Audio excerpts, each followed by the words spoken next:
নমস্কার, স্বাগত সিটিভিএনে, স্বাগত এডুকেশন অনলাইনে। আমি তিথি রয়েছি আজকে আপনাদের সঙ্গে। আজ আমরা মূলত জানিয়ে পড়াশুনো করব, অর্থাৎ ক্লাস ইলেভেনের স্টুডেন্টদের জন্য আজকে আমাদের ক্লাস একাদশ শ্রেণীর কস্টিং অ্যান্ড ট্যাক্সেশন থাকবে আজকের পড়াশুনোর বিষয়। এবং তার মধ্যে থেকে আমরা প্রথম অধ্যায়ে থাকবো, অর্থাৎ ভারতের আয়কর ব্যবস্থার প্রথম পাঠ নিয়ে আজ আলোচনা হবে। শুরুতেই আমার পড়ুয়া বন্ধুদের অনেক অনেক স্বাগত জানাবো। ক্লাস 11-এর যারা স্টুডেন্টরা রয়েছে, তোমরা চটজলদি টেলিভিশনের ওপারে তোমাদের নোটবুক টেক্সটবুক নিয়ে বসে পড়ো, কারণ গোটা ক্লাসটা আমরা হয়তো ভার্চুয়ালি ক্লাস করছি। এখন স্কুল কলেজ কোনো দিকেই আমরা যেতে পারছি না, করোনার পরিস্থিতি, লকডাউনের একটা দীর্ঘ সময় কেটে গিয়েছে, সাবধানতা অবলম্বন করতে হচ্ছে। তাই যখন তোমরা ভার্চুয়ালি ক্লাস করছো তখন কিন্তু নোট ডাউন করাটা ভীষণভাবে জরুরি, ক্লাসের ক্ষেত্রেও যতটা জরুরি সেটা। তাই আগে চট করে স্যারের সঙ্গে পরিচয় করে নিই। আমার সঙ্গে রয়েছেন শিক্ষক জয়ন্ত চৌধুরী, সুকান্তনগর বিদ্যানিকেতন, সল্টলেক। স্যারকে অনেক অনেক স্বাগত জানাবো। এবং স্যারের কাছেই প্রথমে যাব যে আজকে আমরা যে অধ্যায় নিয়ে আলোচনা করব, যে অধ্যায় নিয়ে পড়াশুনো করবো, সে অধ্যায়ে কি আছে, কোন কোন বিষয় নিয়ে আজকে বিস্তারিত আলোচনা হবে, স্যারই গোটাটা তোমাদেরকে বলবে। স্যার, প্রথমে একটু ইন্ট্রোডাকশন পার্টে যদি আমরা থাকি চ্যাপ্টারের। হ্যাঁ, ব্যাপারটা বলি।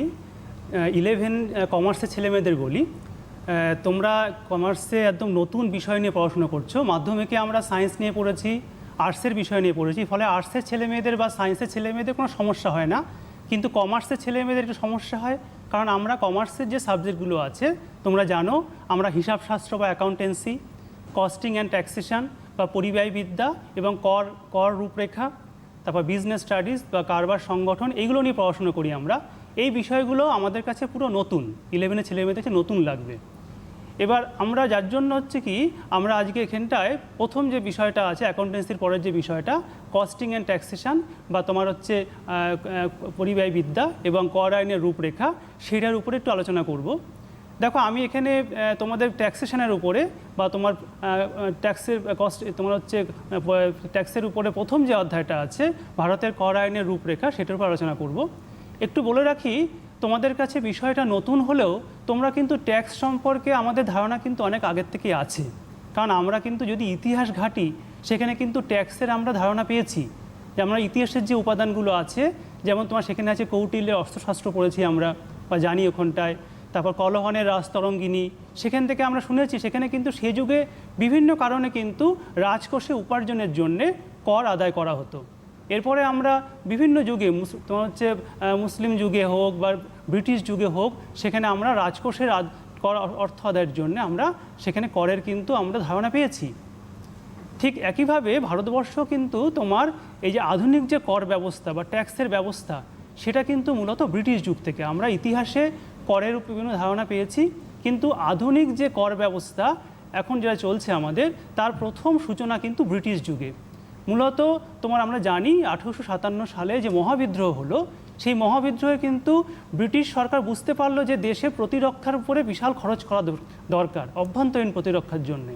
এই অভ্যন্তরীণ প্রতিরক্ষার জন্যে বা ইন্টারনাল ডিফেন্সের জন্যে ব্রিটিশ সরকার প্রচুর অর্থ ব্যয় করলো এবং সরকারের প্রচুর রাজকোষ প্রায় শূন্য হয়ে গেল। সরকার এই সময় করলো কি, অর্থ উপার্জনের জন্য একটা নতুন সোর্স খুঁজতে লাগলো।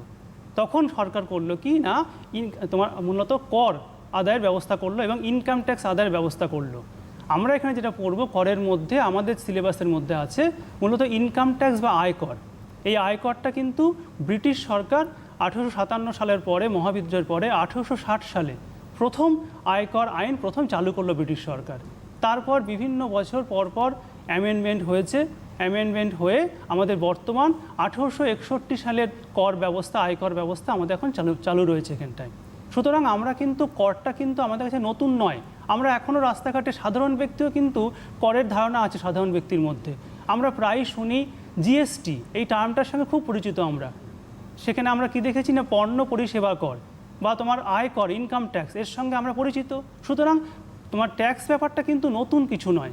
তবে আমাদের এখানে শিখতে হবে যে ট্যাক্সের ডেপথ, অর্থাৎ ট্যাক্স জিনিসটা সম্পর্কে মূল বিষয়বস্তু কী, ট্যাক্স কীভাবে আদায় করা হয়, কার উপর ট্যাক্স আরোপ করা হয় এবং কোন কোন বিষয়ের উপর ট্যাক্স আদায় করা হয়, সেই সব বিষয় নিয়ে আমরা এলাবোরেটলি পড়ব। এখানে আমাদের শেখার বিষয় এইখানটাই। বেশ, তবে আমরা একটু একটু করে মানে একটা করে প্রশ্ন দেখবো, আর স্যার একটা করে হ্যাঁ, সেই প্রশ্ন ধরে যদি উত্তর দেন তাহলে তোমাদেরও বুঝতে সুবিধা হবে, গোটা বিষয়টা নোট ডাউন করতে সুবিধা হবে। আর যদি কোথাও কিঞ্চিত সমস্যা থেকে থাকে তাহলে দেখো টেলিভিশন স্ক্রিনে রেড স্ট্রিপে সরাসরি কথা বলার জন্য ফোন নাম্বার যাচ্ছে, তোমরা অবশ্যই ফোন করতে পারো কোনো প্রশ্ন থাকলে। তবে হ্যাঁ, একটা বিষয় মাথায় রাখবে, যে অধ্যায় নিয়ে আমরা পড়ছি অর্থাৎ প্রথম অধ্যায় ভারতের আয়কর ব্যবস্থার প্রথম পাঠ, এই অধ্যায়ের ভিতরে যদি কোনো প্রশ্ন থাকে, কোনো সমস্যা থাকে, তাহলে তোমরা অবশ্যই ফোন করো। আর ফোন যখন করবে তখন টেলিভিশন সেটের ভলিউমটা মিউট করে ফোনে কথা বলবে। তাহলে আমরা ক্লাসে ফিরি, তোমাদেরকে প্রশ্নটা দেখাই। প্রথম প্রশ্ন থাকছে কর বলতে কি বোঝায়। 1 নম্বর প্রশ্ন থাকছে কর বলতে কি বোঝায় স্যার। আচ্ছা, আমরা প্রথমে বললাম যে কর জিনিসটা নতুন নয় আমাদের কাছে, আমরা ট্যাক্স বা কর সম্পর্কে আমাদের ধারণা রয়েছে। এইবার ট্যাক্সের অ্যাকচুয়াল ডেফিনেশনটা কি না, বলা হচ্ছে তোমার ট্যাক্সের ডেফিনেশনে বলা হয়েছে সরকারি নির্দেশিকা অনুযায়ী যে কর হচ্ছে বাধ্যতামূলক অর্থ প্রদান, ব্যক্তি বা জনসাধারণকে বাধ্যতামূলকভাবে অর্থ প্রদান করতে হবে সরকারকে, যার বিনিময়ে সেই কর প্রদানকারী ব্যক্তি প্রত্যক্ষভাবে সরকারের কাছ থেকে কোনো প্রকার সুবিধা দাবি করতে পারে না। আমরা জানি সরকারের উপার্জনের একটা প্রধান মাধ্যম, রাজস্বের একটা প্রধান মাধ্যম হচ্ছে কর, বিভিন্ন প্রকারের কর। এই কর উপার্জন করে সরকার কি করে না, সরকারের বিভিন্ন প্রকার খরচগুলো নির্বাহ করে। আমরা জানি যে প্রতি বছর তোমার সেন্ট্রাল গভর্নমেন্ট, স্টেট গভর্নমেন্ট খেয়াল করে দেখবে ফেব্রুয়ারির শেষের দিকে বা মার্চের প্রথমে একটা বাজেট পেশ করে। সেই বাজেটটা কি না, বাজেটটা হচ্ছে প্রকৃতপক্ষে সরকারের আয় আর ব্যয়ের একটা হিসাব। আগামী 12 মাসে সরকারের আয় আর ব্যয় কী হবে, এক্সপেক্টেড অবশ্যই এটা, সেই তার একটা হিসাব। এবং সরকার আগামী বছরে যে ব্যয়গুলো করবে সেই ব্যয়ের জন্য যে অর্থ সংগ্রহ হবে তার একটা প্রধান মাধ্যম হচ্ছে কর। তার করটা হচ্ছে কিন্তু বাধ্যতামূলক প্রদান। আমরা সরকারকে কর দেব যদি আমরা করের জন্য বাউন্ড হই, এবং আমরা তার জন্য কিন্তু গভর্নমেন্টের কাছ থেকে প্রত্যক্ষভাবে কিছু দাবি করতে পারবো না। সরকার আমাকে প্রত্যেকের জন্য ইকুয়ালাইজ উপায় সরকার করবে কি না, বিভিন্ন রকম পরিষেবামূলক কাজ বা তোমার ইনফ্রাস্ট্রাকচারমূলক কাজ এগুলো সরকার করবে। তাহলে আমরা করটাকে যদি ব্যাখ্যা করি তাহলে আমরা 3টে পয়েন্ট সেখানে পাই। একটু দেখাবেন 3টে পয়েন্ট টেলিভিশন স্ক্রিনে তোমরা দেখতে পাবে করের সেই 3টে পয়েন্ট হচ্ছে কি কি না, আমরা হচ্ছে প্রথমে বুঝলাম যে কর সরকারকে প্রদান করতে হয়, অর্থাৎ গভর্নমেন্ট ট্যাক্স আরোপ করে, গভর্নমেন্টই ট্যাক্স নির্ধারণ করে, কোনো প্রাইভেট সংস্থা মূলত সেখানে ট্যাক্স আদায় করছে না বা নির্ধারণ করছে না। এবং করটা কি, কর প্রদান করা বাধ্যতামূলক, আমরা কর প্রদান করতে বাউন্ড, যদি আমাদের উপর আমরা করের আওতায় পড়ে যাই তারা আমরা কর প্রদান করতে বাধ্য থাকব। এবং কর প্রদানকারী যিনি কর প্রদান করবেন তিনি কর প্রদানের বিনিময়ে সরকারের কাছ থেকে প্রত্যক্ষভাবে কিছু দাবি করতে পারবেন না। তারা এটা হচ্ছে করের মূল বিষয়, মূল 3টে বিষয়। এবং করটা কিন্তু মাথায় রাখতে হবে যে করটা কিন্তু কোনো প্রকার চ্যারিটি নয়, কোনো অনুদান নয়। গভর্নমেন্টকে ট্যাক্স দিচ্ছি মানে কোনো অনুদান দিচ্ছি না, চ্যারিটি করছি না। বা করটা কিন্তু ব্যক্তি বা প্রতিষ্ঠানের লস নয়, ক্ষতি নয়। করটা প্রতিষ্ঠানের বা ব্যক্তির একটা এক্সপেন্স বা খরচ হিসেবে ধরা হবে। বেশ, তবে আমরা স্যার পরবর্তী প্রশ্নের দিকে যাই নাকি। আমাদের 2 নম্বর প্রশ্ন রয়েছে, তোমরা টেলিভিশন স্ক্রিনে দেখতে পাবে, ভারতের কর কাঠামো সম্পর্কে ধারণা দাও। আচ্ছা, এর একটা বড় প্রশ্ন। তোমাদের পরীক্ষা আগে বলে দিই যে কস্টিং ট্যাক্সের যে আমাদের যে সিলেবাসটা আছে তার উপরে 100 নম্বরের যে পরীক্ষা হয়, তোমরা জানো যে এর মধ্যে 80 নম্বরের রিটেন পরীক্ষা হবে, 20 নম্বরের হচ্ছে প্রজেক্ট থাকবে। 80 নম্বরের যে রিটেন পরীক্ষা হবে তার মধ্যে কস্টিংয়ের জন্য 40 ধরা আছে, আর ট্যাক্সেশনের পার্টের জন্য 40 ধরা আছে। ট্যাক্সেশন পার্টে যে প্রথম যে অধ্যায় যেটা পড়ছি আজকে আমরা, যে ভারতীয় আয়কর আইনের প্রাথমিক রূপরেখা, সেইখানে আমাদের তার জন্য 10 নম্বর অ্যালট করা। অ্যাকচুয়াল আমাদের 4টে অধ্যায় এখানে রয়েছে, তোমার সিলেবাস অনেক ছোট, ট্যাক্সে 4টে অধ্যায় রয়েছে। প্রথম অধ্যায়টার জন্য 10 নম্বর তোমার অ্যালট করা আছে। এই 10 নম্বরের মধ্যে কেমন আসবে আমরা জানি যে কোশ্চেনের প্যাটার্নটা কেমন বা তোমরা জেনেছো, সেখানে আমাদের এমসিকিউ অর্থাৎ মাল্টিপল চয়েস প্রশ্ন আসছে, SA Q short answer type question আসছে, এবং কিছু তোমার আসছে হচ্ছে এসএ টাইপ কোশ্চেন, অর্থাৎ সেখানে 4 নাম্বার ম্যাক্সিমাম তোমার সেখানে 8 নাম্বার 10 নম্বরের প্রশ্ন থাকে। এই যে প্রথম অধ্যায়ে 10 নম্বরের মধ্যে 6 নাম্বার হচ্ছে এমসিকিউ এ 3, এসএ কিউ এর জন্য থাকবে 3 অবজেক্টিভ প্রশ্ন আসবে। মাল্টিপল চয়েসে 3 নাম্বার থাকবে এখান থেকে, আর এসএ কিউ এর জন্য শর্ট অ্যান্সার টাইপ কোশ্চেনের জন্য 3 নাম্বার থাকবে। আর 4 নাম্বারের একটা ডেসক্রিপটিভ এসএ টাইপ প্রশ্ন আসবে। এই 4 নাম্বারের প্রশ্ন হিসেবে আমরা এই ভারতের কর কাঠামো বা ট্যাক্স স্ট্রাকচারটা আমরা তৈরি করতে পারি। অ্যাকচুয়াল কী হয় আমি একটু বলে দিই, ট্যাক্স স্ট্রাকচার মানে কর কাঠামো বা ট্যাক্স স্ট্রাকচার জানার আগে আমাদের জানতে হবে অ্যাকচুয়াল ট্যাক্স আরোপ করার অধিকার কার আছে, অর্থাৎ ট্যাক্সকে আরোপ করতে পারে কে। প্রথমেই জানলাম সরকার আরোপ করতে পারে। এইবার সেখানে আমাদের সংবিধানে বলা আছে যে কেন্দ্রীয় সরকার এবং রাজ্য সরকার কোন কোন খাতে কোন কোন বিষয়ের উপরে ট্যাক্স আরোপ করবে সেটা আমাদের সংবিধানে নির্দিষ্ট করা আছে। আগেই বললাম যে আমাদের বর্তমান কর আইনটা, আয়কর আইনটা 61 সালের আইন অনুযায়ী হচ্ছে, অন্যান্য করের ক্ষেত্রে একই রকম, তবে এই করের যে তোমার যে স্ট্রাকচারটা সেটা তোমার কি হচ্ছে সংবিধানে বলা আছে। স্যার অবশ্যই আমরা আলোচনায় আসবো, একটা ফোন আছে নিয়ে নি। হ্যালো, কে বলছো? হ্যালো, নমস্কার, আমি দার্জিলিং থেকে বলছি। বেশ, বলো। হ্যাঁ, আমার প্রশ্নটা স্যারের কাছে হলো, কর প্রদান করা হয় কেন? হ্যাঁ, আমি পরের দিকে আসছি। বেশ, তোমার তুমি আগে টেলিভিশন সেটের স্ট্রাকচার ভলিউম দিয়ে জানো, পুরো অবশ্যই অনুষ্ঠানটা পরের শুনতে দিকে থাকো। আলোচনা করব, পরপর আসছি, তোমার কোয়ারিটা অবশ্যই বলবো। তাহলে এখানে কি বলছি না, তোমার যে ট্যাক্স যে স্ট্রাকচারটা, তার আগে কি বললাম যে ট্যাক্স আরোপ করতে পারে কারা না, গভর্নমেন্ট, মূলত সরকার ট্যাক্স আরোপ করে। এইবার সেখানে বললাম কি সংবিধানে তোমার নির্দিষ্ট করে দেওয়া আছে যে তোমার রাজ্যের এখতিয়ারে কোনগুলো আছে এবং কেন্দ্রের এখতিয়ারে কোনগুলো আছে। সেখানে কিছু তোমার আছে হচ্ছে কেন্দ্রের, সেখানে কেন্দ্র কি করা হয় না, কেন্দ্রে আমরা জানি যে সংসদ বসে, পার্লামেন্ট বসে। সেই পার্লামেন্টে ট্যাক্স সংক্রান্ত বিষয়, যা তার আওতায় যে ট্যাক্স বিষয়গুলো আছে সেই সকল বিষয়ের উপরে প্রতি বছর অ্যামেন্ড করা হয়, কার উপর কত ট্যাক্স হবে। দেখবে সেন্ট্রাল বাজেট যখন প্রকাশ করা হয় তখন কিন্তু বলা হয় সেন্ট্রালের আওতায় যে সকল ট্যাক্সগুলো আছে সেখানে কত ট্যাক্স, সেটা সেন্ট্রাল গভর্নমেন্ট, এবং সেটা তোমার হচ্ছে কি না পার্লামেন্টে বা সংসদে সেটা পাস করানো হয়। আর একটা আছে কি রাজ্যের অধিকারে কিছু ট্যাক্স আছে, সেগুলো তোমার বিধানসভায় পাস হয় এবং সেখানে রাজ্য বাজেট পেশ করে। সেই রাজ্য বাজেটে তার আওতায় যে সকল বিষয়গুলোর উপর সে ট্যাক্স আরোপ করতে পারে, সেখানে সে কার উপরে কত ট্যাক্স আরোপ করবে আগামী বছরে সেটা আগের থেকে বলে দেয়। এর পাশাপাশি তোমার রাজ্য সরকার তার যে রাজ্যের অধীনে তোমার কিছু লোকাল অথরিটি থাকে। লোকাল অথরিটি বলতে কি বোঝায় না, তোমার আঞ্চলিক কর্তৃপক্ষ, যেমন আমরা জানি মিউনিসিপ্যালিটি, কর্পোরেশন, এই যে পঞ্চায়েত আছে, এদেরও কিন্তু বিধানসভা করে কি এদের বিশেষ ক্ষমতা দেয়, অধিকার দেয় তার এলাকায় বিশেষ কারণে ট্যাক্স আদায় করবার। তার মানে আমরা যদি দেখি যে ভারতে তোমার ত্রিস্তর, অর্থাৎ 3টে লেভেলে বা 3টে জায়গায় তোমার 3টে অধিকার ক্ষমতা রয়েছে ট্যাক্স আরোপ করবার। একটা হচ্ছে তোমার কেন্দ্রীয় সরকারের অধীনস্থ কিছু ট্যাক্স রয়েছে, রাজ্য সরকারের অধীনস্থ কিছু ট্যাক্স রয়েছে, আর কিছু তোমার হচ্ছে লোকাল বডি বা তোমার হচ্ছে আঞ্চলিক কর্তৃপক্ষের অধীনে। এবার যদি আমরা ট্যাক্স স্ট্রাকচারটা, আমি একটা ছকের মাধ্যমে দেখাতে পারি তোমাদের ট্যাক্স স্ট্রাকচার কেমন হয়, বেশ, সেটা তোমরা দেখো। আমি বলছি এখানটায়, তাহলে আমরা হচ্ছে কি কর কাঠামো বা ট্যাক্স স্ট্রাকচার।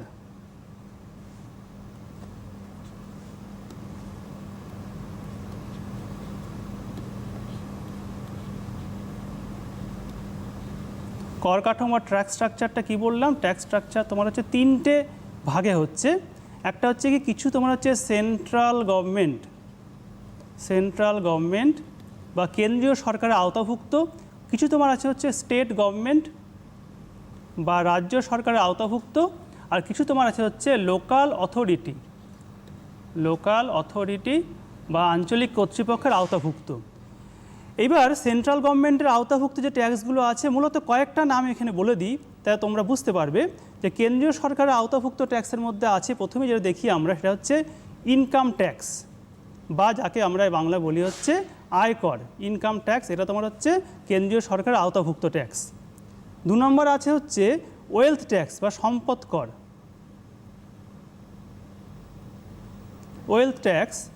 সম্পদ কর। এরা কেন্দ্রীয় সরকারের আওতাভুক্ত। আর একটা আমরা জানি যে বর্তমানে যে ট্যাক্স ব্যবস্থা চালু হয়েছে, যে জিএসটি, আমি জিএসটি নিয়ে পরে আলোচনা করব। এবার সেন্ট্রাল গভর্নমেন্টের অধীনস্থ আছে সিজিএসটি, অর্থাৎ central goods and service tax. পরে এটা নিয়ে আমরা বিস্তারিত আলোচনা করব আমরা। মোটামুটি সেন্ট্রাল গভর্নমেন্টের আওতাভুক্ত এই সকল, এছাড়া আরও তোমার আছে উৎপাদন শুল্ক, এক্সাইজ ডিউটি, এগুলো সব তোমার হচ্ছে কি সেন্ট্রাল গভর্নমেন্টের আওতাভুক্ত, এবং কেন্দ্রীয় সরকার এই সকল বিষয়গুলোর উপরে ট্যাক্স আরোপ করবে। রাজ্য সরকারের আওতাভুক্ত তোমার কী আছে, সেখানে তোমার প্রথমে বলতে পারি আমরা প্রফেশনাল ট্যাক্স বা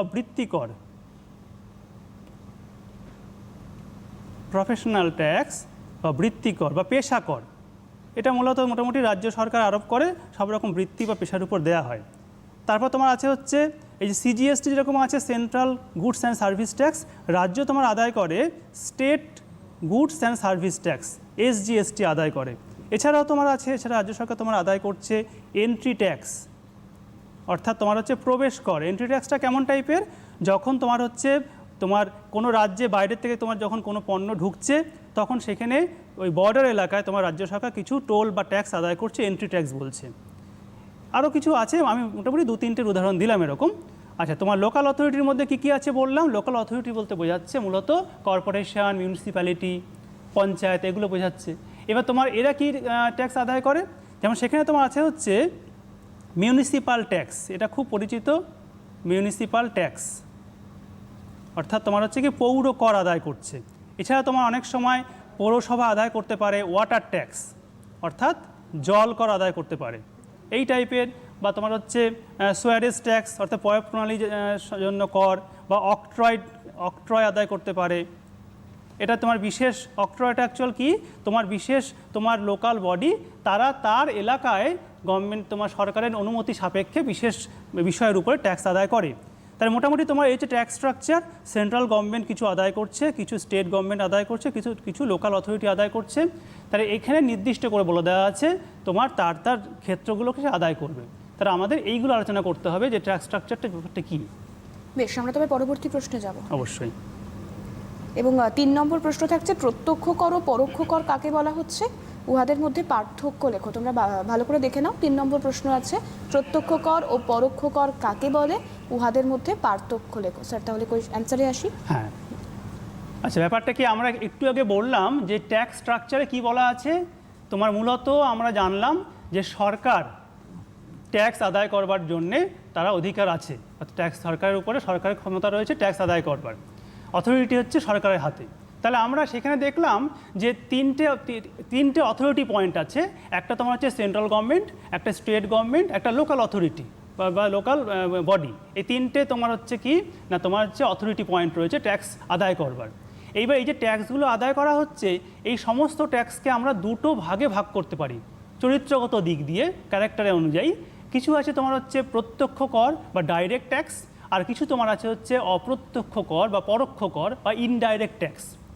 এইবার ব্যাপারটা হচ্ছে প্রত্যক্ষ কর জিনিসটা কি বা ডাইরেক্ট ট্যাক্স জিনিসটা কি না, সেখানে বলা হচ্ছে তোমার প্রত্যক্ষ কর বা ডাইরেক্ট ট্যাক্স হচ্ছে এমন এক ধরনের কর যে করের বোঝা তোমার করদাতা অন্যের উপর চাপাতে পারে না। অর্থাৎ তোমার কর ঘাত যার উপর চাপছে তিনি করের বোঝাটা অন্য ব্যক্তির উপরে করটাকে তোমার যাকে বলা যায় যে পৌঁছে দিতে পারছে না বা চাপাতে পারছে না। অর্থাৎ সেখানে তোমার হচ্ছে কি, তোমার হচ্ছে যাকে বলা যায় ইনসিডেন্স অফ ট্যাক্স আর ইম্প্যাক্ট অফ ট্যাক্স একই ব্যক্তির উপর পড়ছে। যিনি তোমার ট্যাক্স পে করছেন, ট্যাক্সের ভার তিনিই বহন করছেন। যেমন সেখানে বলতে পারি আমরা যে আয়কর বা ইনকাম ট্যাক্স, এটা কিন্তু যে ব্যক্তি ট্যাক্সের জন্য দায়বদ্ধ, যার উপার্জন হচ্ছে, ইনকাম হচ্ছে, তিনি ট্যাক্স দিতে বাধ্য। তার কিন্তু তার ট্যাক্সটা অন্য কেউ দেবে না। তাহলে তিনি তার নামেই গভর্নমেন্টের খাতায় তোমার ট্যাক্স জমা পড়বে। অর্থাৎ এখানে ইনসিডেন্স অফ ট্যাক্স এবং ইম্প্যাক্ট অফ ট্যাক্স একই ব্যক্তির উপরে, কর ঘাত এবং করপাত একই ব্যক্তির উপরে। তিনি ওটাকে শিফট করতে পারবেন না, ট্যাক্সের বোঝাটা ভারটা অন্য ব্যক্তির উপর শিফট করতে পারবেন না। একইভাবে তোমার সম্পদ কর বা ওয়েলথ ট্যাক্স, যে ব্যক্তি সম্পদের মালিক, কোনো একটা আর্থিক বছরে তোমার কোনো ব্যক্তি যে সম্পদের মালিক, তিনি সেই ট্যাক্সের জন্য বাউন্ড, তিনি দিতে বাধ্য। তিনি সেই ট্যাক্সের বোঝা বা ভারটা, বার্ডেনটা অন্য কারোর উপরে তিনি শিফট করতে পারবেন না। তাহলে এইগুলো সব হচ্ছে মূলত হচ্ছে প্রত্যক্ষ কর, যেগুলো তোমার ক্ষেত্রে কি বললাম না, কর ঘাত অর্থাৎ ইম্প্যাক্ট অফ ট্যাক্স এবং করপাত বা ইনসিডেন্স অফ ট্যাক্স তোমার হচ্ছে একই ব্যক্তির উপর পড়বে। এবং শিফটিং অফ ট্যাক্স, করের ভারটা বা বার্ডেনটা আমি অন্যের উপরে চাপাতে পারবো না, এটা হচ্ছে প্রত্যক্ষ কর। এবার পরোক্ষ করে আসি। পরোক্ষ করটাই বলছে কেমন, যে ক্ষেত্রে তোমার করের বোঝা বা করের ভার, বার্ডেন অফ ট্যাক্স আমি শিফট করতে পারি, অন্য ব্যক্তির উপরে সরিয়ে দিতে পারি, অন্য ব্যক্তি বা প্রতিষ্ঠানের উপরে আমি শিফট করে দিতে পারি। তার মানে সেখানে কর ঘাত একজনের উপর চাপছে, করপাত আর একজনের উপর চাপছে। অর্থাৎ ইম্প্যাক্ট অফ ট্যাক্স একজনের উপর হচ্ছে আর ইনসিডেন্স অফ ট্যাক্স একজনের উপর হচ্ছে। আমরা একটা উদাহরণের সাহায্যে বা তোমাদের একটা স্ট্রাকচার দেখিয়ে জিনিসটা বোঝাতে পারি, তার জিনিসটা ক্লিয়ার হবে।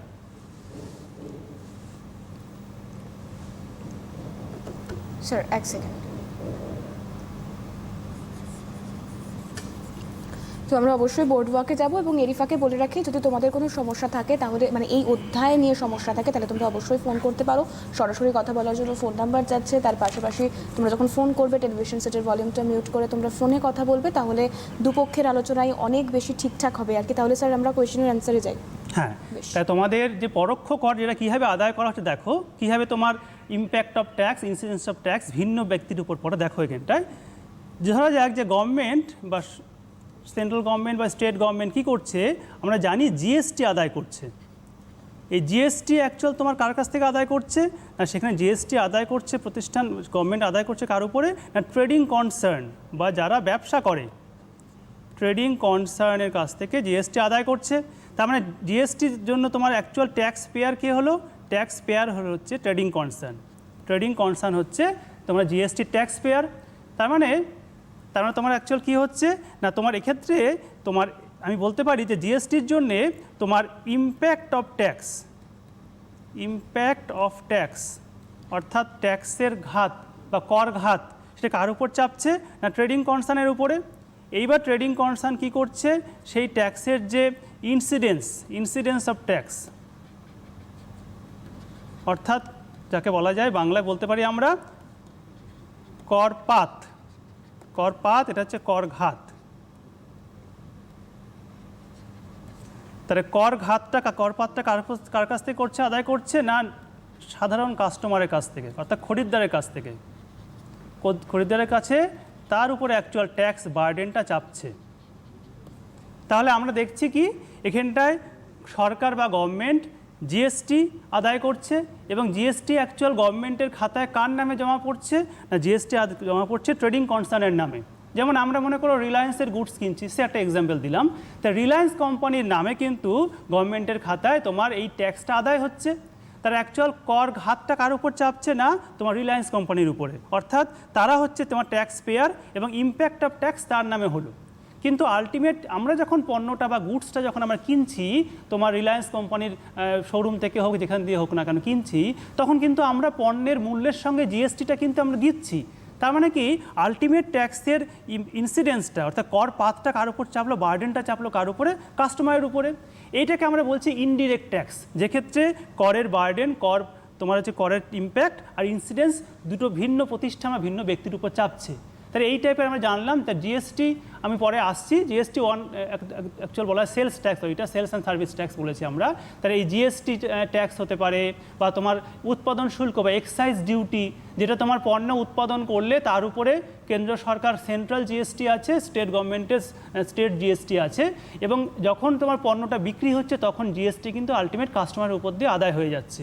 তাহলে এই জিএসটি হতে পারে বা তোমার হচ্ছে এক্সাইজ ডিউটি হতে পারে, এই টাইপের যে ট্যাক্সগুলো আছে সেগুলো সবই তোমার হচ্ছে অপ্রত্যক্ষ কর বা পরোক্ষ কর, যাকে বলা হচ্ছে আমরা ইনডাইরেক্ট ট্যাক্স। আশা করি বুঝতে পারলে এই জিনিসটা। কিন্তু তোমার যদি এটা তোমার ইনকাম ট্যাক্স হতো তাহলে কিন্তু আমার গভর্নমেন্ট কিন্তু আমার কাছ থেকে অর্থাৎ তোমার যিনি আয় করছেন সেই ব্যক্তির উপরেই ট্যাক্সটা চাপাচ্ছেন, এবং সেই ব্যক্তি লায়াবেল বার্ডেন তার উপরেই ট্যাক্স দেওয়ার জন্যে। এ হচ্ছে পার্থক্য। আচ্ছা, এইবার তোমার তাহলে প্রত্যক্ষ কর পরোক্ষ করের ডেফিনেশন যেটা দেখলাম তার থেকে আমরা পার্থক্যটা বুঝতে পারছি যে কি না, প্রত্যক্ষ কর তোমার হচ্ছে কি না, যে ক্ষেত্রে তোমার করের করপাত এবং করঘাত আর করপাত একই ব্যক্তির উপর পড়ছে, অর্থাৎ impact of tax, incidence of tax একই ব্যক্তির উপর পড়ছে। আর অপরদিকে তোমার হচ্ছে কি পরোক্ষ করটা কি না, ইম্প্যাক্ট অফ ট্যাক্স একজনের উপর হচ্ছে, ইনসিডেন্স অফ ট্যাক্স আরেকজনের উপর হচ্ছে। এই ব্যাপারটা পার্থক্য বুঝলাম। তারপর আমরা এখানে এক্সাম্পল দিতে পারি পার্থক্যের মধ্যেই, যে প্রত্যক্ষ কর হচ্ছে আমার কি না, ইনকাম ট্যাক্সটা প্রত্যক্ষ কর, সম্পদ কর বা ওয়েলথ ট্যাক্সটা হচ্ছে প্রত্যক্ষ কর, এগুলো সব হচ্ছে প্রত্যক্ষ কর। মিউনিসিপ্যাল ট্যাক্স যেটা আদায় করছে সেই মিউনিসিপ্যালিটি যার উপর যে ব্যক্তির উপর ট্যাক্স আরোপ করবে তিনি ট্যাক্স দিতে বাধ্য, এগুলো সবই কিন্তু প্রত্যক্ষ কর। পরোক্ষ করের মধ্যে মূলত আছে হচ্ছে সেলস ট্যাক্স, যেটা এখন তোমার বর্তমান নাম অবশ্য জিএসটি হয়ে গেছে। এনি সেলস ট্যাক্স বা সার্ভিস ট্যাক্স এগুলো সবই পরোক্ষ কর এগুলো। তাহলে এই করগুলো আদায় করা হচ্ছে।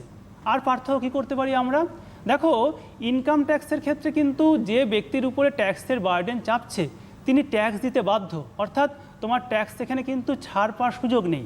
ট্যাক্স চাপলে তুমি ট্যাক্সের জন্য লায়াবেল হলে ট্যাক্স দিতে সেই ব্যক্তি বাধ্য। কিন্তু পরোক্ষ করের ক্ষেত্রে কি হচ্ছে, আমি ট্যাক্সটার থেকে ছাড় পেতে পারি কিভাবে সে যে সকল গুডস অ্যাকচুয়াল পরোক্ষ করটা বা সেলস ট্যাক্স চাপছে কীভাবে, সেখানে বিভিন্ন স্ল্যাব আছে, পরে বলবো। সেখানে তোমার যেগুলো মনে করো যেগুলো এসেনশিয়াল গুডসের বাইরে যে সকল পণ্যগুলো আছে, সেই এসেনশিয়াল গুডসের উপরে ট্যাক্স নেই বা খুব কম বলতে গেলে, তার বাইরে যে গুডসগুলো আছে সেই গুডসগুলোর উপর যদি আমি পণ্য না কিনি, জিনিস না কিনি, আমি জানছি বাজারে এই পণ্যটার দাম বেশি যেহেতু ট্যাক্স চেপেছে বলে, না কিনলে আমি সেই ট্যাক্সটাকে অ্যাভয়েড করতে পারি। তার মানে পরোক্ষ করকে অ্যাভয়েড করার সুযোগ আছে, প্রত্যক্ষ কর কিন্তু অ্যাভয়েড করার সুযোগ নেই।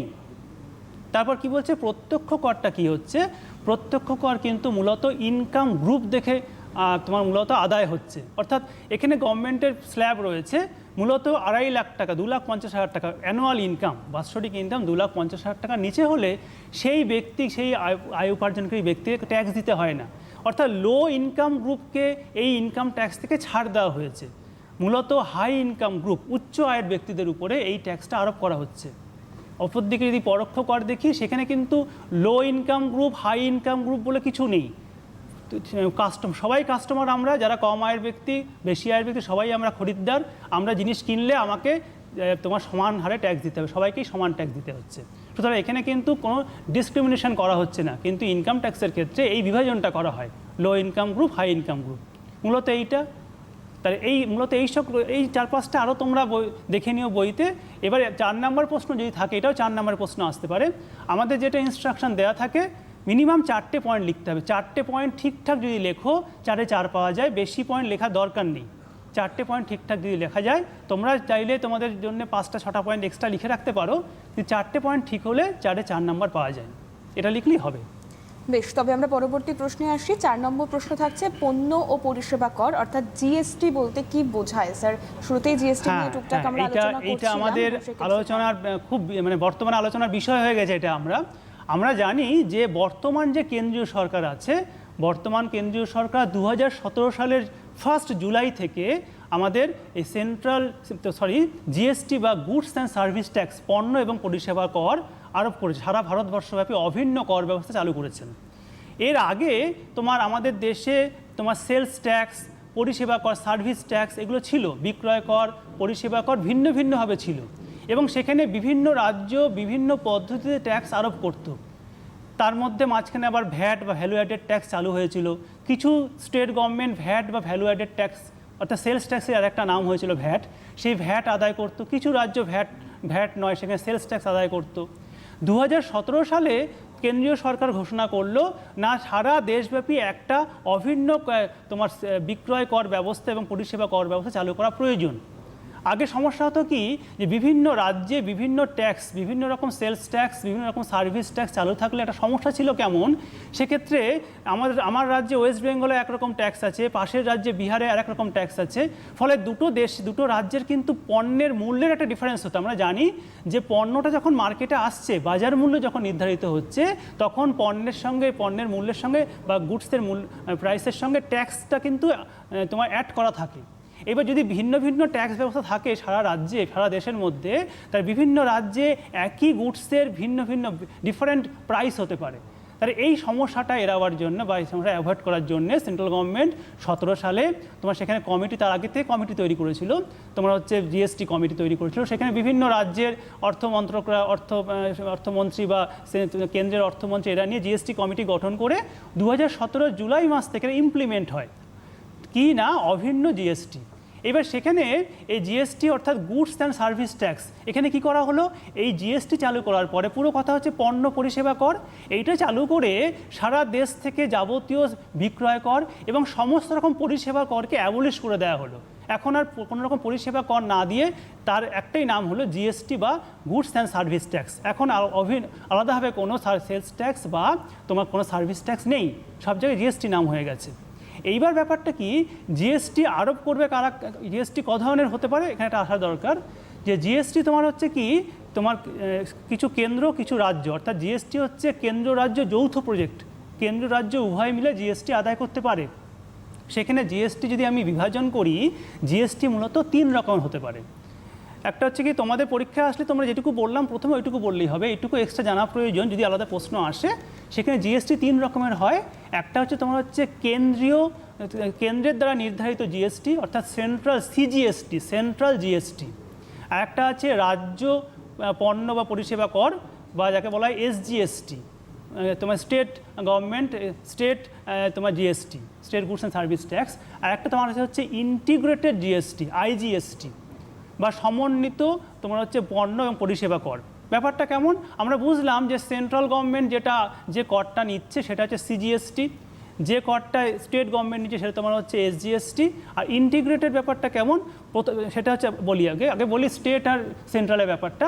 সেখানে কি হচ্ছে সিজিএসটি এবং এসজিএসটি, সেখানে আমাদের জিএসটি কমিটি তোমার জিএসটি আদায়ের পাঁচটা স্ল্যাব মূলত বলে দিয়েছে। সেখানে তোমার 0% রয়েছে ট্যাক্স আদায়ের স্ল্যাব, 5% রয়েছে, 12% রয়েছে, 18% রয়েছে, 28%, ম্যাক্সিমাম 28% তোমার জিএসটি আদায় করা যেতে পারে।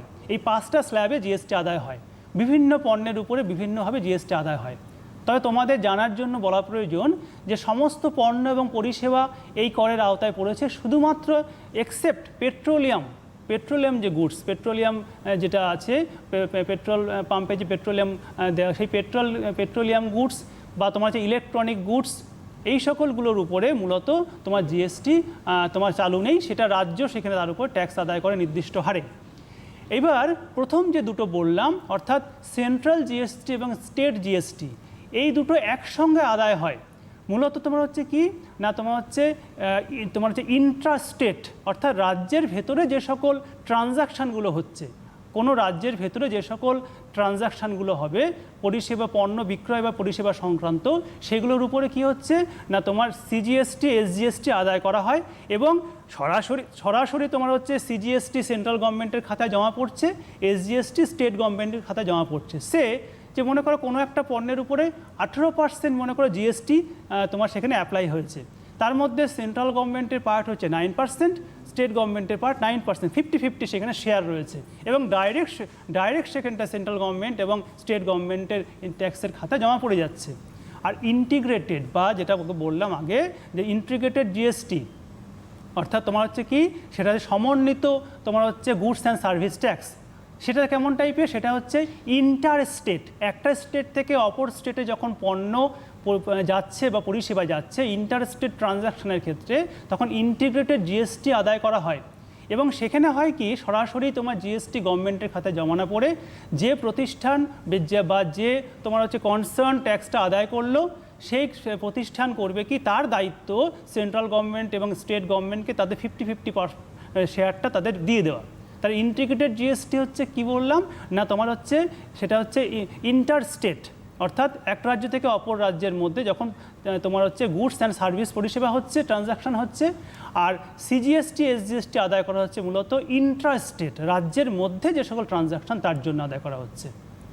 এতে মোটামুটি এই জিএসটি সম্পর্কে এগুলো বললেই হবে আপাতত। বেশ, আমরা তাহলে পরবর্তী প্রশ্নে আসি। 5 নম্বর প্রশ্ন হচ্ছে, ভারতবর্ষে বর্তমান কোন আয়কর আইন প্রচলিত? তোমরা টেলিভিশন স্ক্রিনে দেখতে পাবে 5 নম্বর প্রশ্ন, ভারতবর্ষে বর্তমান কোন আয়কর আইন? আচ্ছা, তোমাদের একটু বলেছি, আভাস দিয়েছি আগেই বলেছিলাম যে আমাদের যে আধুনিক যে আয়কর ব্যবস্থা, আমাদের প্রথমেই বললাম যে আমরা বিভিন্ন করের থেকে গভর্নমেন্ট সরকারের আয়গুলো হচ্ছে, তার মধ্যে আবার একটা অন্যতম কর হচ্ছে ইনকাম ট্যাক্স, অন্যতম হচ্ছে ট্যাক্স রাজস্ব আদায়ের জায়গা। আমাদের সিলেবাসে ইনকাম ট্যাক্সের উপরে আলোচনা রয়েছে, ইনকাম ট্যাক্সটাই আমাদের সিলেবাসের বিষয় এখানটায়।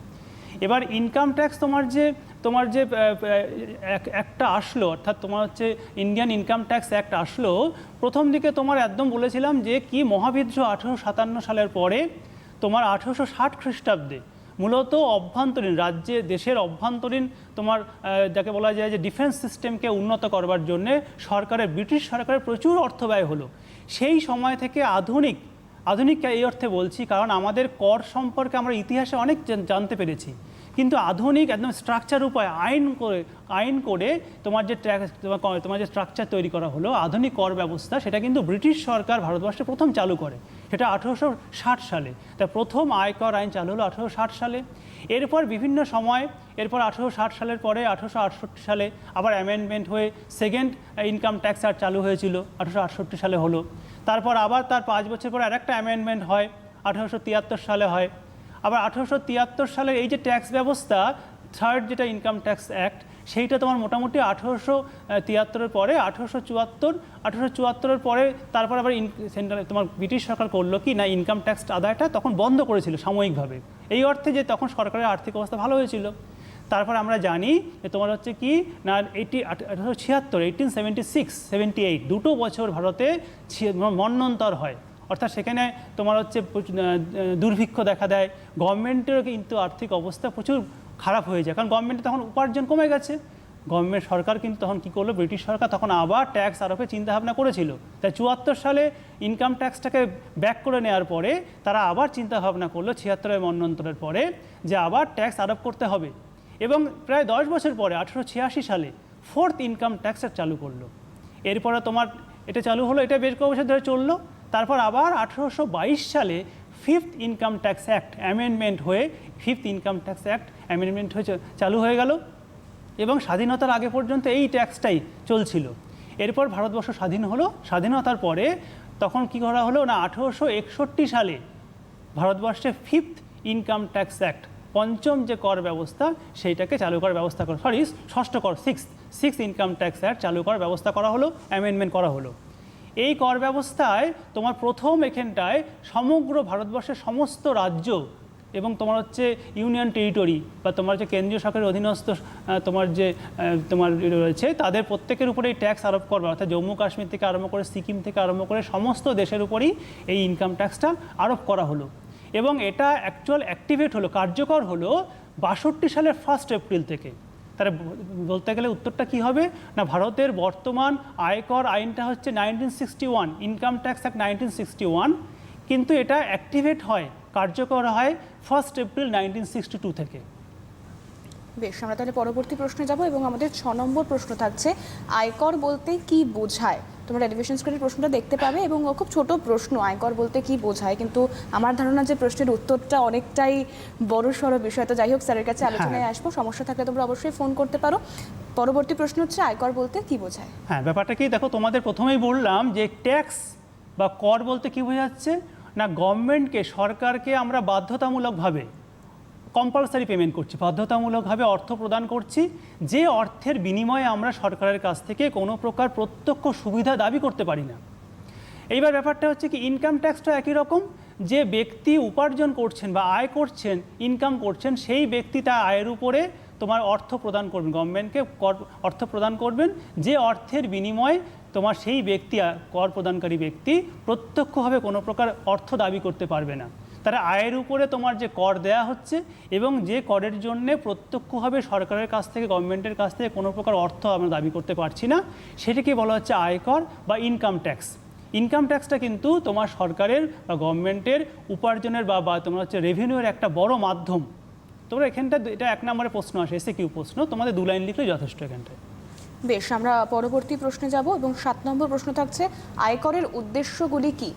আয়করের উদ্দেশ্য। হ্যাঁ, মাঝখানে একটা ফোন এসেছিল, আমি ছেলে প্রশ্ন করেছিল, তখন বলেছিলাম ব্যাপারটা কি, এখানে আয়করের উদ্দেশ্য অ্যাকচুয়াল করের উদ্দেশ্য একই ব্যাপার, আয়করের উদ্দেশ্য করের উদ্দেশ্য একই।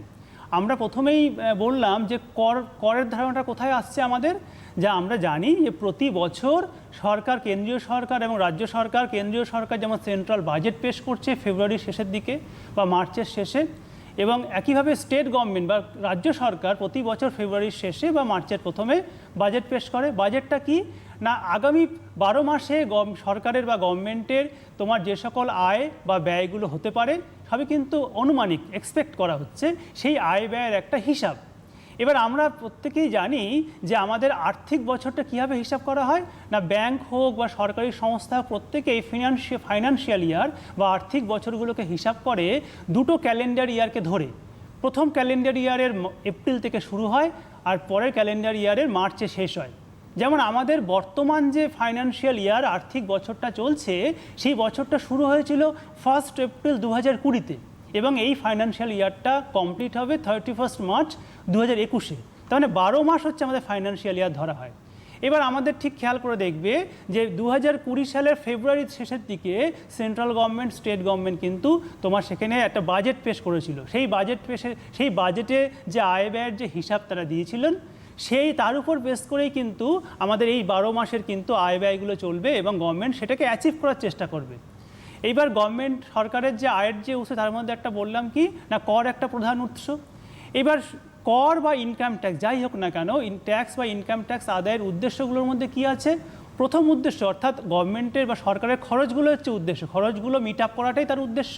খরচ বলতে কি বলছে না, প্রথম তার উদ্দেশ্য হচ্ছে যে সরকারের একটা প্রশাসনিক অ্যাডমিনিস্ট্রেটিভ খাতে প্রচুর অর্থ ব্যয় করতে হচ্ছে।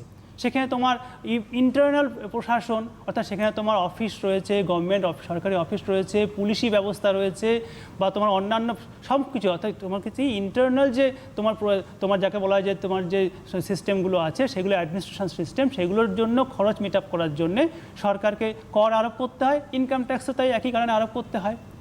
এরপর গভর্নমেন্টের রয়েছে, সরকারের রয়েছে, বিশ্ব সেন্ট্রাল গভর্নমেন্টের রয়েছে প্রতিরক্ষা খাতে। আমরা জানি প্রতি বছর বাজেটে কিন্তু ডিফেন্সটা হচ্ছে তোমার হচ্ছে প্রতিরক্ষা খাত, অর্থাৎ তোমার বাইরের থেকে আমাদের সুরক্ষার জন্য যে খরচা করা হয়, ডিফেন্সের জন্য সরকারকে প্রচুর অর্থ ব্যয় করতে হয়। সেখানে প্রতি বছর সেখানে মিলিটারি খাতে প্রচুর বেতন বাবদ হোক বিভিন্ন কারণে হোক অর্থ ব্যয় করতে হচ্ছে। তোমার হচ্ছে সেখানে বিভিন্ন যুদ্ধের জন্য বা তোমার যুদ্ধ ঠিক নয়, সেখানে বলা যেতে পারে ডিফেন্স নিজের সেফটির জন্য বিভিন্ন রকমের তোমার সেক্ষেত্রে তোমার মেশিন কেনা হচ্ছে বা তোমার হচ্ছে সেখানে রকেট লঞ্চার এগুলো খরচা করতে হচ্ছে। তাহলে তোমার হচ্ছে প্রতিরক্ষার জন্য সরকারের বা গভর্নমেন্টের একটা বড় খরচা আছে। তার জন্য তোমার কর এবং সঙ্গে সঙ্গে আয়করটা অবশ্যই উপার্জন করতে হচ্ছে সরকারকে। এর পাশাপাশি আরও তোমার কি হতে পারে না, আয়করের ক্ষেত্রে বলতে পারি আমরা যে আয়কর হচ্ছে কি না তোমার ইনকাম বৈষম্যটাকে যাতে দূর করা যায়, সরকার করে কি আয়করের মাধ্যমে ইনকাম বৈষম্য দূর করার ব্যবস্থা করে। কেমন টাইপের? আমরা প্রথমেই কিন্তু প্রত্যক্ষ কর পরোক্ষ করের মধ্যে পড়েছি যে প্রত্যক্ষ কর হচ্ছে ইনকাম ট্যাক্স। ইনকাম ট্যাক্সটা কার উপর আরোপ করা হয়? মূলত হাই ইনকাম গ্রুপ। ইনকাম ট্যাক্সের ক্ষেত্রে বলা আছে যে এখনকার যে অ্যামেন্ডমেন্ট হয়ে বর্তমান যে ইনকাম ট্যাক্স রুলটা আছে সেখানে বলা আছে 2 লাখ অ্যানুয়াল ইনকাম 2.5 লাখ টাকার নিচে থাকলে সেই ব্যক্তির ট্যাক্সের আওতায় পড়ছেন না। এছাড়াও আরও অনেক ডিডাকশান আছে, সেগুলো পরে দরকার নেই এখন, কিন্তু বেসিক 2.5 লাখ টাকার নিচে ইনকাম হলে সেই ইনকাম ট্যাক্সের আওতায় পড়বে না। সুতরাং তোমার হচ্ছে কি না তোমার মিনিমাম বা তোমার যারা তোমার নিম্ন আয় ভুক্ত যারা আছে সেই সকল লোয়ার ইনকাম গ্রুপরা হচ্ছে কি ইনকাম ট্যাক্স থেকে ছাড় পাচ্ছেন। আবার হায়ার ইনকাম গ্রুপ যার যত ইনকাম বেশি তাকে বেশি ট্যাক্স আরোপ করতে হয়। তার মানে গভর্নমেন্ট কী করছে, লোয়ার ইনকাম গ্রুপকে ছাড় দিচ্ছে, হায়ার ইনকাম গ্রুপের উপর ট্যাক্স আরোপ করছে। ফলে এই যে ইনকামের যে বৈষম্য, এই বৈষম্যটার মধ্যে একটা প্যারিটি রাখার চেষ্টা করে। হাই ইনকাম গ্রুপ, তোমার ইনকাম বেশি, যার ইনকাম বেশি সে ট্যাক্স বেশি দেবে, যার ইনকাম কম সে ট্যাক্স কম দেবে। ফলে ইনকাম ট্যাক্স আদায় করে গভর্নমেন্ট বা সরকার চেষ্টা করে কি না একটা ইনকাম তোমার হচ্ছে কি দেশের মধ্যে বা এর মধ্যে একটা আয়ের ক্ষেত্রে একটা বৈষম্য আনা। কারণ তোমার ইনকাম ট্যাক্স বাদ দিয়েই কিন্তু তোমার নিট ইনকাম আর্ন হয়। আর একটা কী হতে পারে, তোমার সরকার কিন্তু ইনকাম ট্যাক্স আরোপের মাধ্যমে ব্যক্তিকে মূলত তোমার সেভিংস করবার, জমাবার, টাকা অর্থ জমাবার একটা কিন্তু ইন্ধন দেয়। গভর্নমেন্ট চায়, সরকার চায় ব্যক্তি টাকা জমাক, ইনভেস্ট করুক। কারণটা কি না তোমার জনসাধারণ বা ব্যক্তি সাধারণ হচ্ছে কি সাধারণ পাবলিক হচ্ছে কি না তোমার হচ্ছে জনসাধারণের বার্ডেন, এবং সেক্ষেত্রে গভর্নমেন্ট সবসময় চাইবে জনসাধারণ তার ভবিষ্যতের দিকে তাকিয়ে ফিউচারের জন্য ডিপোজিট বিভিন্ন জায়গায় সেভিংসগুলো করুক। সেখানে বলা আছে, এই যে বললাম যে 2,50,000 বা 2.5 লাখ টাকার নিচে ইনকাম হলে সে ট্যাক্স দিতে তাকে ট্যাক্স দেওয়ার প্রয়োজন নেই। এর বাইরেও গভর্নমেন্ট সেখানে কতগুলো ইনকাম কতগুলো জায়গা বলেছে যেখানে ডিপোজিট করলে সেখানে কিছু সেকশন রয়েছে, 80C, পরে জানবো আমরা এগুলো, 80C, 80D, এরকম বিভিন্ন 80CC বিভিন্ন সেকশন রয়েছে। সেই সকল সেকশনগুলোতে মোটামুটি 1.5 লাখ টাকা পর্যন্ত যদি আমি সেভিংস করতে পারি তাহলে আমরা ট্যাক্স থেকে সেই আরও 1.5 লাখ টাকা, 2.5 লাখ টাকা প্লাস 1.5 লাখ ছাড় পেতে পারি আমরা। এবং সেখানে কি আছে সেখানে বলা হয়, গভর্নমেন্ট নির্দেশ করে বলে দিয়েছে সেখানটায়, যেখানে যদি ইন্স্যুরেন্স করা হয়, লাইফ ইন্স্যুরেন্স, জীবন বিমা করা হয়, লাইফ ইন্স্যুরেন্সের প্রিমিয়াম, সেই প্রিমিয়ামের অর্থমূল্যই 1.5 লাখ টাকার মধ্যে ধরা হবে। তারপর তোমার যদি আমরা প্রভিডেন্ট ফান্ডে টাকা রাখি, সেই প্রভিডেন্ট ফান্ডের, এটা অবশ্যই 12 মাসের জন্য, ফিনান্সিয়াল ইয়ারের জন্য, সেই 12 মাসে প্রভিডেন্ট ফান্ডে যে পরিমাণ টাকা রাখা আছে সেই পরিমাণ টাকা ছাড় পাওয়া যাবে প্রভিডেন্টের টাকাটা। এনএসসি কিনলে তোমার হচ্ছে সেখানে পোস্ট অফিসে এনএসসি করলে তার উপরে তোমার ডিডাকশান রয়েছে। এরপরেও গভর্নমেন্ট সরকার সেখানে বলে দিয়েছে যে তুমি যদি হাউস বিল্ডিং লোন নাও, অর্থাৎ বাড়ি তৈরির জন্য যদি লোন নেওয়া হয়, সেই হাউস বিল্ডিং লোনের উপরে যখন লোন শোধ করি আমরা, তার দুটো পার্ট থাকে। একটা হচ্ছে হাউস বিল্ডিং লোনের প্রিন্সিপাল আর একটা হচ্ছে ইন্টারেস্ট। এবার এই যে হাউস বিল্ডিং লোনের জন্য যে প্রিন্সিপাল পার্টটা শোধ করছে, এই প্রিন্সিপাল পার্টটা 1.5 লাখের মধ্যে আছে, আর ইন্টারেস্ট পার্টটা আবার 1.5 লাখের বাইরে আলাদাভাবে ছাড় পাই আমরা। এছাড়াও তোমার অনেকে তোমার মেডিক্লেম করতে পারে, অর্থাৎ তোমার শারীরিক অসুস্থতার জন্যে ভবিষ্যতে তোমার শারীরিক অসুস্থ হলে তার জন্য মেডিক্লেম করতে পারে, তার যে প্রিমিয়াম সেই প্রিমিয়ামের টাকাটাও আমরা 1.5 লাখের বাইরে ছাড় পেতে পারি। তার মানে আমরা এইসব ছাড়গুলো পাবো এবং তার মাধ্যমে কি হচ্ছে, তার ট্যাক্সের ছাড়টাও পাবো। তারা গভর্নমেন্ট প্রকারান্তরে অপ্রত্যক্ষভাবে বলতে পারি আমরা সাধারণ ব্যক্তিকে তোমার ডিপোজিট করতে ইন্ধন দিচ্ছে, টাকা জমাতে ইন্ধন দিচ্ছে। এছাড়াও আরও বিভিন্ন রকমের তোমার হতে পারে সামাজিকমূলক কাজ, বা তোমার অনেক সময় হয় যে তোমার বিশেষ তোমার হয়তো কোনো প্রাকৃতিক দুর্যোগ, তোমার ন্যাচারাল ক্যালামিটি হতে পারে, বা কোনো যুদ্ধ, বা তোমার সেখানে হয়তো বিশেষ যাকে বলা যায় এমার্জেন্সি সিচুয়েশন হতে পারে, সেই সময় সরকার ইচ্ছা করলে আলাদাভাবে তোমার ট্যাক্স আদায় করতে পারে। বেশ স্যার, একটা ফোন নিয়ে নিই, একটা ফোন রয়েছে। হ্যালো, কে বলছো? হ্যালো, কোনো রকমভাবে যোগাযোগ বিচ্ছিন্ন হয়েছে। যাই হোক, আমরা আবার আলোচনায় ফিরবো। তাহলে স্যার আমরা পরবর্তী প্রশ্নে আসছি। 8 নম্বর প্রশ্ন রয়েছে, আয়কর আইনে ব্যক্তি বলতে কি বোঝায়? দেখো 8 নম্বর প্রশ্ন রয়েছে, আয়কর আইনে ব্যক্তি বলতে কি বোঝায়? আচ্ছা, এইবার প্রথমেই আগেতে অনেকক্ষণ বলে যাচ্ছি আমরা যে ট্যাক্সটা আয়করটা আরোপ করা হবে কার উপরে? ব্যক্তির উপরে। এইবার এখানে আমরা ব্যক্তি বলতে বুঝি হচ্ছে একজন সাধারণ ব্যক্তি, অর্থাৎ ইন্ডিভিজুয়াল পার্সনকে বুঝি, সাধারণ অর্থে ব্যক্তি বলতে তাই বোঝানো হয়। কিন্তু ইনকাম ট্যাক্সে এই ব্যক্তি ধারণাটা এলাবোরেট, অনেক বিস্তৃত ব্যাখ্যা আছে।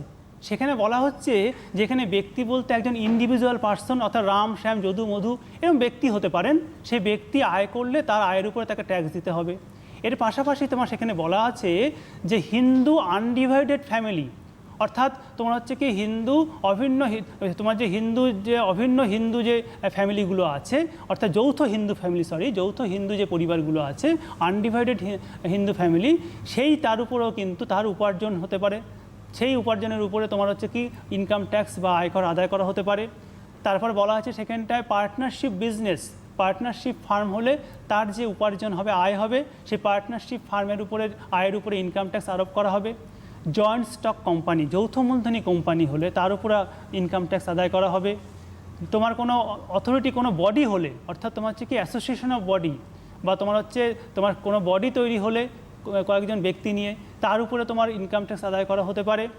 লোকাল অথরিটি যেমন কর্পোরেশন, মিউনিসিপ্যালিটি, এদের কিন্তু কিছু উপার্জন থাকতে পারে, এদের হয়তো কোনো অ্যাসেট রয়েছে, সম্পত্তি রয়েছে, সেই সম্পত্তি ভাড়া দিয়ে উপার্জন হচ্ছে, তাহলে তার উপরে সেই ইনকামটার উপরে ট্যাক্স আরোপ করা হয়। তাই লোকাল অথরিটিও তোমার ব্যক্তি হিসেবে ট্রিট হবে।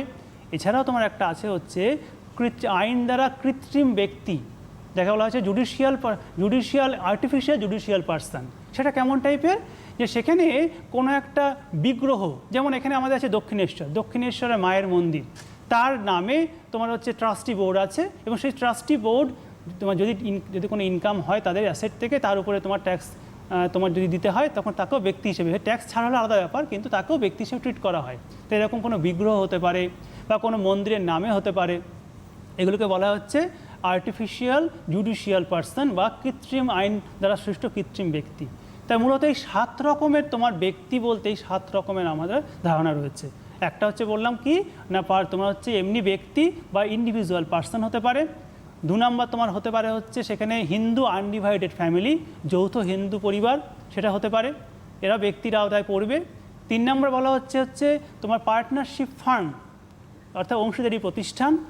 4 নম্বর জয়েন্ট স্টক কোম্পানি, যৌথ মূলধনী কারবার বা যৌথ মূলধনী প্রতিষ্ঠান। তারপর তোমার কোনো অ্যাসোসিয়েশন অফ বডি, কোনো সমিতি বা সংগঠন, সেটা হতে পারে 5 নম্বরে। 6 নম্বর বললাম হচ্ছে কি লোকাল অথরিটি, তার মধ্যে মিউনিসিপ্যালিটি, কর্পোরেশন এগুলো পড়ছে। আর 7 নম্বর বললাম হচ্ছে কি আর্টিফিশিয়াল জুডিশিয়াল পার্সন, অর্থাৎ আইন দ্বারা সৃষ্ট কৃত্রিম ব্যক্তি। এই 7 রকম সবাই কিন্তু ইনকাম ট্যাক্সের দৃষ্টিতে এরা ব্যক্তি হিসেবে ট্রিট হয়, এবং এদের আয়ের উপরে আয়কর আরোপ করা হবে। বেশ, তাহলে আমরা পরবর্তী প্রশ্নে যাচ্ছি। 9 নম্বর প্রশ্ন থাকছে নির্ধারী কাকে বলে? 9 নম্বর প্রশ্ন, নির্ধারী কাকে বলে? হ্যাঁ, এইবার আমরা আস্তে আস্তে এগুলো তোমার হচ্ছে ইনকাম ট্যাক্সের টার্ম বা ট্যাক্সের টার্ম। এগুলো অ্যাকচুয়াল কি হচ্ছে, এই যে ট্যাক্স আমরা বুঝলাম কি না, ব্যক্তির উপরে ট্যাক্স আরোপ করা হয়। 7 রকম রয়েছে ব্যক্তি বললাম, প্রত্যেকে উপার্জন বা আয়ের উপরে ট্যাক্স দিতে বাধ্য। যদি আয় সে বার্ডেন লায়াবিলিটি থাকে, তখন ট্যাক্স তাকে দিতে হবে। এইবার এখানে বলা হচ্ছে যে ব্যক্তি বা প্রতিষ্ঠান যাই হোক না কেন, যিনি কর আরোপ করতে বাধ্য, যার উপর কর আরোপ করা হচ্ছে, বা তোমার যিনি মূলত হচ্ছে কি না তোমার হচ্ছে কোনো প্রকার গভর্নমেন্টকে কোনো প্রকার হয়তো রেভিনিউ দিতে বাধ্য, তাকে বলা হচ্ছে নির্ধারী, বা ইংলিশে বলা হয় অ্যাসেসি। তাই নির্ধারীর ইংলিশটা হচ্ছে অ্যাসেসি। এটা মূলত পুরো ইনকাম ট্যাক্সের টার্ম বা ট্যাক্সের টার্ম। তাহলে ব্যাপারটা কী হচ্ছে, নির্ধারী বলতে কী বোঝায় না, যে ব্যক্তি বা যে প্রতিষ্ঠান তার আয়ের উপরে হোক বা যে ব্যক্তি বা প্রতিষ্ঠান ট্যাক্স দিতে বাধ্য, কর দিতে বাধ্য, যার উপর কর আরোপ করা যায়, তাকেই বলা হচ্ছে নির্ধারী বা অ্যাসেসি। এই 1 নম্বরের ছোট প্রশ্ন এটা। বেশ, 10 নম্বর প্রশ্নে যাব। কর নির্ধারণ বছর এবং পূর্ববর্তী বছর কাকে বলা হয়? 10 নম্বর প্রশ্ন, কর নির্ধারণ বছর এবং পূর্ববর্তী বছর কাকে বলা হচ্ছে? হ্যাঁ, এটা একটা খুব গুরুত্বপূর্ণ বিষয়। আমাদের এখানে জানতে হবে একটা, যে আমরা প্রথমেই বললাম যে সরকার, ব্যাংকিং সংস্থা বা যে কোনো কি হোক না, বা ট্যাক্স ডিপার্টমেন্ট প্রত্যেকেই তোমার আর্থিক বছর বা ফাইন্যান্সিয়াল ইয়ারটা কীভাবে ধরে আমি বললাম যে দুটো ক্যালেন্ডার ইয়ার। ক্যালেন্ডার ইয়ারটা কেমন, আমাদের জানুয়ারি থেকে ডিসেম্বর হচ্ছে ক্যালেন্ডার ইয়ার। দুটো ক্যালেন্ডার ইয়ারকে ধরে ফাইন্যান্সিয়াল ইয়ার ধরা হয় বা আর্থিক বছর ধরা হয়। এবার ক্যালেন্ডার ইয়ারে, দুটো ক্যালেন্ডার ইয়ারের মধ্যে প্রথম ক্যালেন্ডার ইয়ারের বা প্রথম তোমার ক্যালেন্ডার বছরের 1 এপ্রিল থেকে দ্বিতীয় ক্যালেন্ডার ইয়ারের 31 মার্চ পর্যন্ত ফাইন্যান্সিয়াল ইয়ার ধরা হচ্ছে। যেরকম আমি বললাম আগেই যে আমাদের বর্তমান যে ফাইন্যান্সিয়াল ইয়ার আর্থিক বছর চলছে, সেই আর্থিক বছরে 1 এপ্রিল 2020 থেকে এটা স্টার্ট হয়েছে, এটা শেষ হবে হচ্ছে 31 মার্চ 2021-এ। এবার ইনকাম ট্যাক্সের ক্ষেত্রে বা ট্যাক্সের ক্ষেত্রে দুটো ফাইন্যান্সিয়াল ইয়ারকে হিসাব করা হয়।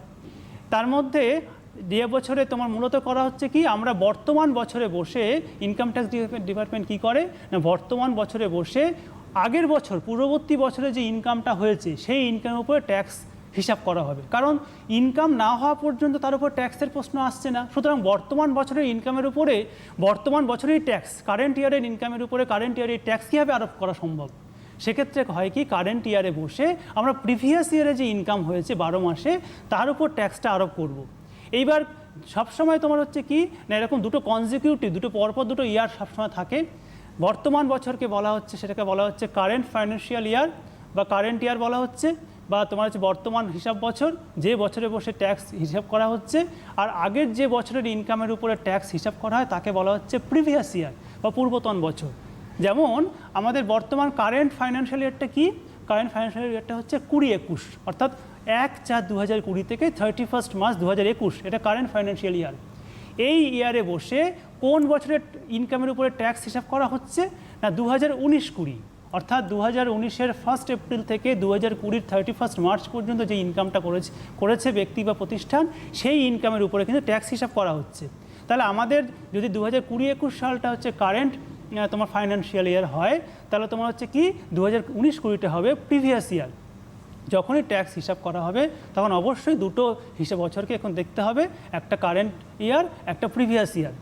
এবার এখানে এইটুকু লিখলে হয়। আমি একটু তোমাদের অতিরিক্ত বলে রাখি, সবসময় মাথায় রাখতে হবে যে কারেন্ট বা বর্তমান আর্থিক বছর যে বছরে বসে, তার মানে কি বললাম যে বর্তমান আর্থিক বছর কারেন্ট ফাইন্যান্সিয়াল ইয়ারে আমরা বসে আমরা প্রিভিয়াস ইয়ার বা আগের আর্থিক বছরের উপার্জনের উপরে, ইনকামের উপরে ট্যাক্সটাকে হিসাব করব আমরা।